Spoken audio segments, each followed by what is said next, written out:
I think it's time to give out some awards. My own way though. I mean, I've gone conventional and left field, so sit back and disagree with my decisions. I do want to know what you enjoyed this year and what would be your answer for some of my categories. So go on, leave a comment or two and subscribe.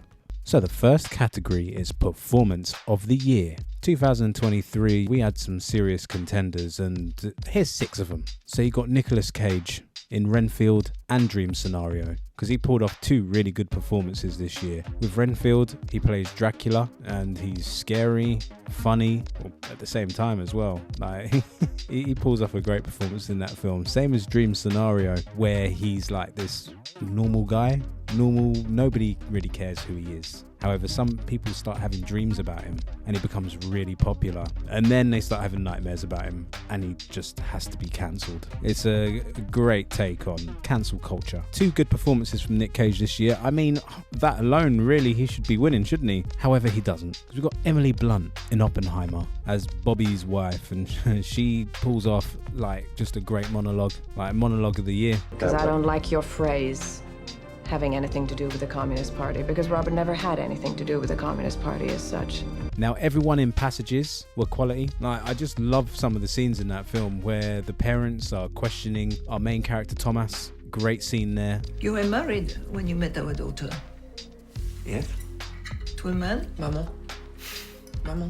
Je demande. Mais tu le sais déjà. Just everyone involved. Everyone smashed it. Maya Goth. Now, this woman in Pearl and Infinity Pool, oh my days. She plays like sensual characters, but in a really haunting way. Like, you see her in Infinity Pool and some of the craziness that she gets up to. And Pearl, the last, 2 minutes of the film, where it's just held on her face. Yeah, the camera's just held on her face for 2 minutes straight, and it is scary as hell. Almost gives you nightmares, seriously. Now, Brendan Fraser, he was great in The Whale and he deserved his Oscar. I'm not going to take that away from him, he was phenomenal. But you know what, I'm going to have to give the winner to Denzel Washington in Equalizer 3. And everything that he did in that film, I was on the edge of my seat. Like the dialogue, the action scenes, like stuff when he isn't even talking, like he has presence. And if he wasn't in that film, it'd have been rubbish. Your man to my left finger on the trigger, but he's a foot too close, which renders your man to my right dead already. He just doesn't know it yet. I feel sorry for Isfan.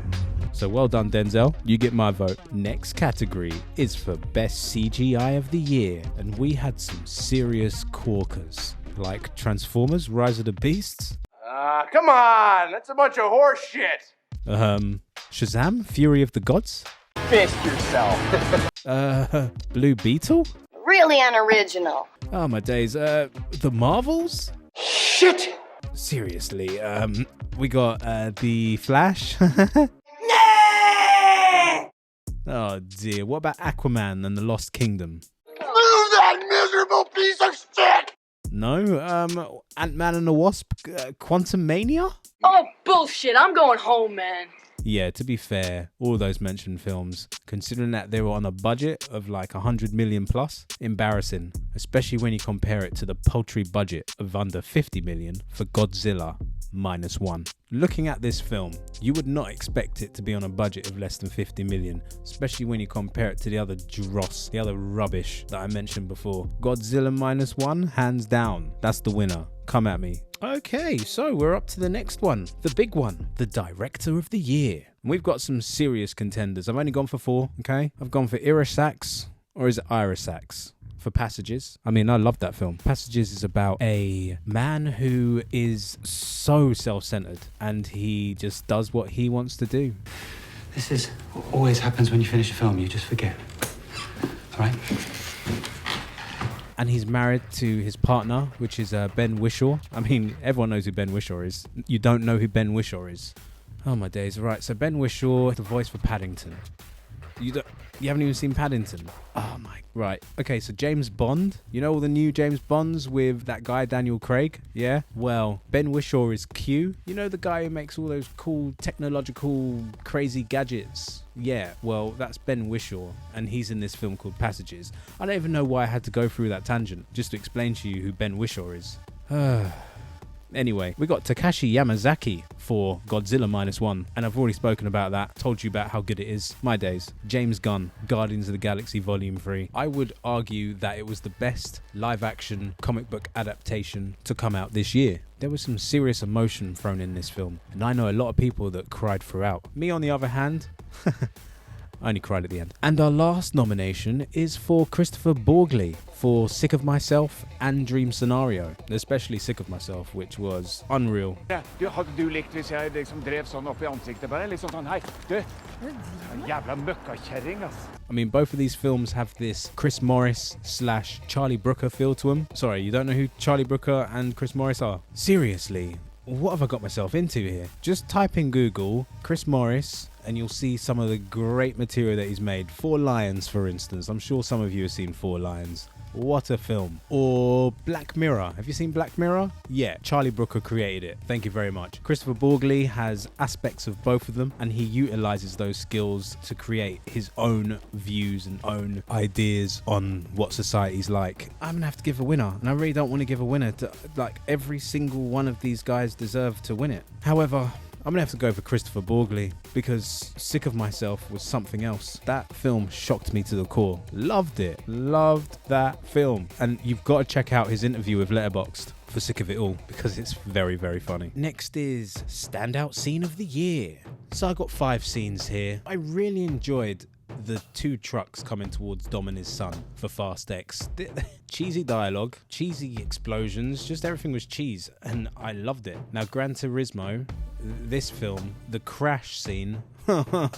So when I came out of the cinema, I had to do my research on the film and found out that this actually happened in real life. It just made the scene all the more impactful, and it's filmed in a way that only Neil Blomkamp could do it. I mean, it's usual shots where it just pans across, but he brings this realism to it and this griminess.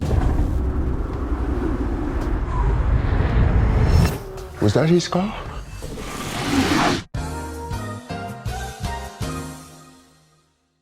Now, comedic value, you gotta have Cocaine Bear's ambulance scene in there when they're getting chased down by this bear. I mean, the music's quality, the dialogue cracks me up, but when that bear jumps, brutal. And I really wanted this one to win, considering that I've seen this scene a lot of times. And when I say a lot of times, I mean a lot. And it's Spider-Man Across the Spider-Verse with the chase scene, which was out of this world. He's right there. He's right. Turn around. I don't see anything, boss.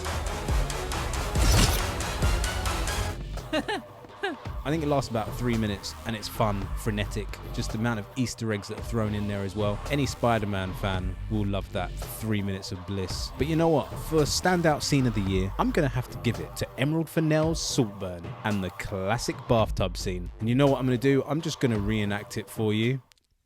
Nah, I don't think so. Now, next category is for Best Comedy of the Year. Out of the films that I saw this year, I mean, I saw a reasonable amount of comedies, but they didn't really jump out to me. Because you've got, like, The Blackening, which was really funny for the first 25 minutes and then just fell apart after that. But you still a slave to the white man? Y'all gonna start calling my wife the white man, all right? Her name is Jenny. Okay. Renfield, any scene with Nicolas Cage in was world class. And then you've got Akinfinwa, who thinks she's funny, but she isn't. Did I watch you cut a guy's arms off with a decorative serving platter? It's in the wrist. And I don't think her name's Akinfinwa. Sounds like a footballer. Honestly, can't remember her name. And Nicholas Hoult, like these two together, rubbish. But it was a comedy.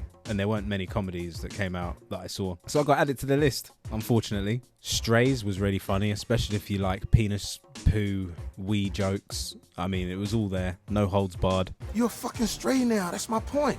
Well, I'm not a stray, but yeah, okay.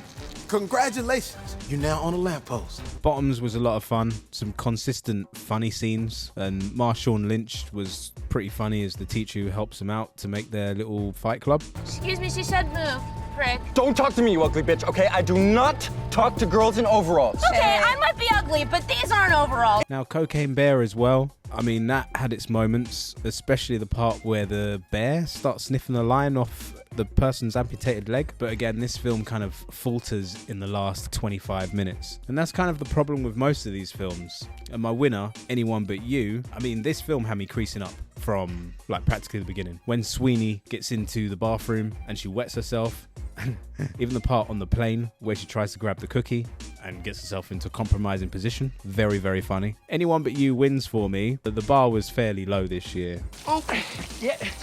You know you had a proper surf when sand gets all up your clacker. Next category is for Best Horror Film of the Year. In my personal opinion, we haven't had that many good horror films this year. I'm looking at The Strays, which came out fairly early on in the year. Terrible film. Same as Unwelcome. Skinamarink. Oh my days. Unwatchable, in my personal opinion. Thanksgiving. I know a lot of people that really enjoyed that film, but for me, it was nothing compared to the trailer. Oh, the original trailer that came out all those years ago, about 10 years ago. Amazing trailer. Evil Dead Rise, which was another one that a lot of people really liked. Nah, I'm alright, thanks. For me, the aspects of Evil Dead is just pure comedy, like mixed with horror. This was just, it was just torture. Talk to Me seems like one that's been quite popular with audiences and critics, but I didn't mind where the story went. My issue was kind of like, I don't know, just the actors. I just didn't really like them. With Cobweb, I enjoyed the first hour, and then the last half an hour was just kind of like, it was just typical horror really. What I was most intrigued about was the parents and what happened before their child was born. Anthony Starr from The Boys played his usual kind of character, so you don't really know where he's going. Is he a good guy? Is he a bad guy? Saw Rex. Now, this film surprised me in a lot of ways. However, it was Sinyov Makodi Lund who was the standout for me. She was amazing. I'd watch this film again just for her performance. My horror film of 2023 is Scream 6. And after watching Scream 5, I never would have thought Scream 6 would have made it to the list, but they kind of reinvented the franchise. And they were supposed to do that in the last one. And I didn't think they did it that well. But this one continues from Scream 5, and I feel like this film actually makes Scream 5 a little bit better. So yeah, well done. Moving on to the next category, I've got Best Female-Led Film of the Year, because we had quite a lot of female movies out. You got Barbie, which was a big one, a cultural phenomenon, some people would say. And then you got Joyride, which was basically Girls Trip or Bridesmaids. It doesn't really matter which one. Girls Trip's the best out of the three. Pearl was, I would say, a female-led film. You've got Mia Goth just doing her thing. I hate you so much for leaving me here. Sometimes I hope you die. Megan was definitely female-led. You had Alison Williams, Violet McGraw, Amy Donald, and Jenna Davis, who were the forefront of the film. Then we got Polite Society, which, you know what, that could be a comedy, to be fair. But this film is definitely worth watching. But my winner is going to be Bottoms. Obviously, it was nominated for Best Comedy, didn't win, but it's a fun film, and it is female-led. Right, so my next one is quite an important award. It's based on a true story movie of the year. So we've got a few here. We've got Cocaine Bear, which is based on a true story. Obviously, all of these are based on a true story. Next one is Sound of Freedom, but I think the less said about that film, the better. Inside Man and The Engineer are Emil Hirsch extravaganza. I can't believe I've seen 2 Emil Hirsch films this year. Tetris, which was just meh. Till, which I never want to watch ever again. Reality, which I never want to watch ever again, but for completely different reasons. The film was just boring. There's a few true story movies that I didn't get to see, like Blackberry, Air. I heard Air wasn't that good. However, let's go to the winner, which is Gran Turismo. You know what, for Gran Turismo, I'd even put it as the best computer game movie of the year. I'd even say it's the best film starring Archie Madueke this year. In fact, it's even got best music chosen to use in a film. Gran Turismo! Go see it now. Just do it. These lentils, quite nice. Right, the next category is a special one. It's the God Bless 'Em Award. You know, for trying real hard to make a film, I guess. But on a, low budget. And there's only one film I saw that was kind of low budget, proper tacky. But they were trying something, and it's called Freaky Profiling. I'm sure nobody's ever seen it, but it's about a young African American who has to deal with, your white cops. Turn off the car and then slowly open the door next to the vehicle. Sir, can I ask why you pulled me over? You made an illegal U-turn and your windows are too dark. Something happens where they both switch bodies, and there's our film. One of the reasons why I wanted to watch the film was because I'm a massive fan of having actors switch roles. So you've got Face Off, which might be the highest one on my list. I haven't seen all the Freaky Fridays, but I've seen, you know, Freaky, the one with Vince Vaughn, which was really funny. Guys, you're black. I'm gay. We are so dead. So yeah, I like my freaky swap films. Freaky Profiling, they tried. The story was okay. Some of the acting was proper hammy. You can't say that anymore. Say what? The N-word. At least not while you're in my body. The editing was horrendous. The sound was terrible. But there was a message there that they tried to bring across. Didn't really work in the last, 2 minutes of the film. I like that I saw the film.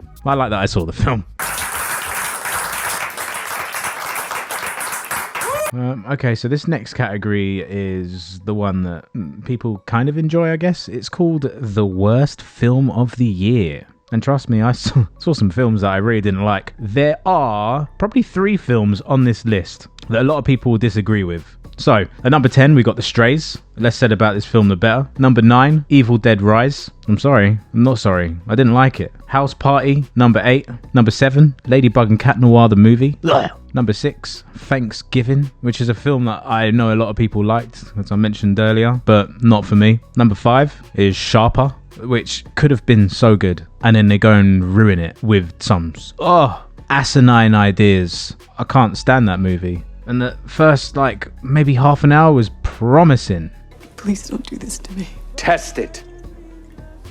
Please, please, please, please don't do this to me. Number 4, Unwelcome, about a bunch of gnomes or something.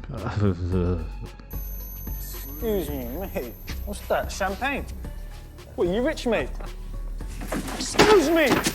Number 3, Reality. And I know a lot of people that go wax lyrical about Sydney Sweeney's performance in it. But I was just bored throughout. I was like, okay, just make a documentary about this and add in the tension. Because at the moment, all we're doing is just standing around. People are talking. Let's kick in the gear. Nope, it's just, hi. Well, we got some questions that we gotta ask. You gave some documents to the Russian government. Oh, really? No, I didn't. Oh, okay. So it just goes on for ages until she says, yeah, so I think I gave him letters. Oh, God. No.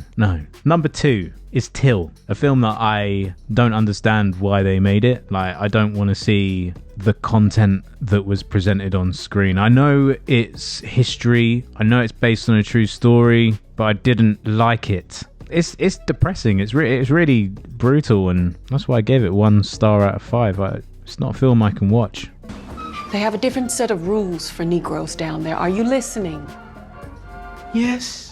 So at number 1, our worst film of the year is The Adults. Oh my! Some of the dialogue in this. Oh, I hated it when the brother and his sisters are doing this stupid English accent, like they're from freaking Monty Python or something. I hated the poker scene where Michael Cera wins all this money. He's celebrating and stuff, and then the geezer he knocked out in the first round decides he wants to rob all the money off him, and he's just like, okay, yeah, have it. So what the? I mean, people might say, he's doing that because, his mum died and he's feeling very insecure about himself and blah, blah, blah. Nah, just don't even make the film. The fucker's got to go. The fucker's got to go. Right, so we come up to the last category. And I know I called the main event ages ago with the director one. But, film of the year, that's the next category. And maybe I should do some honourable mentions. So I guess you've got Scream 6, Wonka, Plane, The Whale, and Dream Scenario. I thought those 5 films were, they were decent. But then we get into, top 10 category, where it starts to get impressive after every single film that's mentioned. So at number 10, we have Missing.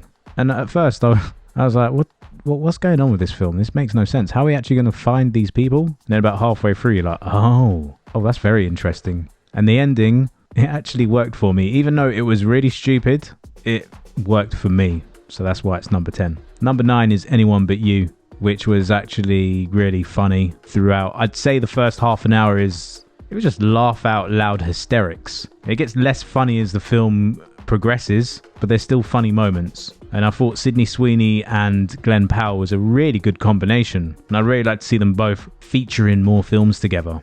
Number 8 is Godzilla Minus One, which was an incredible movie considering how much money was spent on it. And the story wasn't bad either, to be fair. It was depressing. It was bleak. and I almost kind of teared up at one point, but I won't go into it. It's worth watching. Number 7, I've got Passages, which I've mentioned before, and I really enjoyed this film. Apart from the, it's a really difficult scene to watch, because I was watching it on my phone, and this scene pops up. I was like, you know what, I can't watch this. So I just zoomed back and back and back to where I couldn't see it. I mean, I still heard it. Wow. Number 6, Puss in Boots, The Last Wish. The first scene in this film, I've watched a lot of times. I thought it was so enjoyable. And Antonio Banderas doing the voice, he's a cheeky chappy. I love using that, cheeky chappy. The animation is different, but it looks really cool. Yeah, I loved it. I would definitely watch it again. No doubt about it. Of course I'd watch it again. I gave it 4 stars. All these films I'll watch again. Pretty boss flamethrower, right? I really have my work cut out for me on this one. And which leads us on to number 5. Teenage Mutant Ninja Turtles, Mutant Mayhem. I mean, I'd have loved to put this higher. Like Ice Cube, exceptional. Yo! What? What the? Y'all some little tortoises, huh? Look at you. Y'all adorable, man. And the story's cool. I liked where it went. The animation looks wacky. I've really been impressed with animation films this year. Number 4 is Guardians of the Galaxy Volume 3. Great ending to the franchise. It could be one of the best trilogies ever made. Number 3, Gran Turismo. Oh my. I mean, this was number 1 for a while, and then I had to think about it. The thing is with Gran Turismo, it's not that good, but there's so many things that I love about it. I can just watch it and be entertained. But I just keep going back to it. And that scene where he crashes the car, I mean, I mentioned it earlier, I loved it so much. Thought it made the movie. But I also enjoyed the beginning part where he's got to get into the GT Academy. When I was sitting in the cinema watching this, and they were like, okay, so you've completed this bit, but you got to complete this next bit. It just felt like they were being true to the computer game, but also being true to the real life story of Jan Mardenborough. But for me, I really liked everything from start to finish. And David Harbour was class. This is not a game. He's the one who grounds the film. And even Orlando Bloom with his odd accent. Holy shit. Jack Salter. He brought more gravitas to the film as well. And let's not forget about Neil Blomkamp, who I mentioned earlier. The guy knows how to make movies. Alright, so number 2, we have Sick of Myself. Which again, film I've mentioned earlier, just funny and disgusting all at the same time. My kind of movie. We got the number 1 film of the year. And I told you I'd talk more about it. It's Spider-Man Across the Spider-Verse. This is my experience of the cinema. I was loving every single second of it. My mouth was dropping. I was in awe. And then something comes up at the end to be continued. I was like, hold on 1 second. We've only been watching this film for about an hour. Come on, there's still more to go. No, I've been sitting there for 2 hours and 20 minutes. I didn't know that. I thought the film just flew by. I can't wait to see what's going to happen in the next film, especially with this Spot character. And also Miguel O'Hara. We're going to get Nicolas Cage's crime noir Spider-Man. I can't wait to get more of Hobie Brown, Spider-Punk. And if they want to throw in a little bit more of Donald Glover, I'm happy. I'm serious, this film is stacked. Not only is the animation exceptional, you've got a script that's slick, voice actors are on point, like Jake Johnson, who I usually don't like. He plays Peter Parker so well. Everyone keeps telling me how my story is supposed to go.